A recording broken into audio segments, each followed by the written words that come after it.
Japan के एक Osaka शहर के निकट किसी गांव में एक जैन मास्टर रहते थे।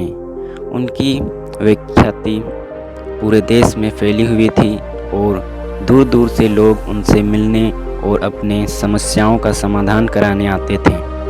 एक दिन की बात है, मास्टर अपने एक अनुयायी के साथ प्रातःकाल सैर कर रहे थे कि अचानक ही एक व्यक्ति अपने पास आया और उन्हें भला बुरा कहने लगा। उसने पहले मास्टर के लिए बहुत से अपशब्द कहे, पर बावजूद उसके मास्टर मुस्कुराते हुए चलते रहे। मास्टर का ऐसा करता देख वो व्यक्ति और भी क्रोधित हो गया और उनके पूर्वजों तक को अपमानित करने लगा, पर उसके बावजूद मास्टर मुस्कुराते हुए आगे बढ़ते रहे। मास्टर पर अपनी बातों का कोई असर न होते हुए देख अंततः वह व्यक्ति निराश हो गया और उनके रास्ते से हट गया। उस व्यक्ति के जाते ही अनुयायी ने आश्चर्य से पूछा, मास्टर, आपने भला उस दुष्ट की बातों का जवाब क्यों नहीं दिया? और आप मुस्कुराते रहे, क्या आपको उसकी बात से कोई कष्ट नहीं पहुंचा? जैन मास्टर कुछ नहीं बोले और उसे अपने पीछे आने का इशारा किया।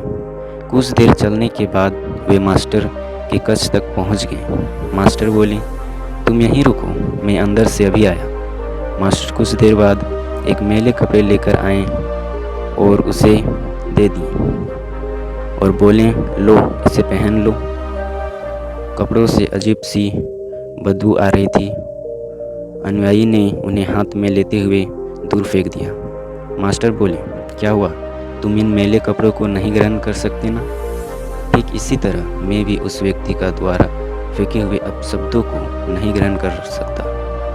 इतना याद रखो कि यदि तुम किसी के बिना मतलब भला बुरा कहने पर स्वयं भी क्रोधित हो जाते हो, तो इसका अर्थ है कि तुम अपने साफ सुथरे वस्त्रों की जगह उसके फेंके फटे पुराने मैले कपड़ों का धारण कर रहे हो। दोस्तों, इस जैन कहानी में गुरु ने शांत चित्त रहकर अपने आप पर और अपने विचारों पर काबू पाने की बात कही है। किसी के अपशब्दों से हमें बिल्कुल भी विचलित नहीं होना चाहिए। हमारे मन और तन पर सिर्फ हमारा ही कंट्रोल होना चाहिए।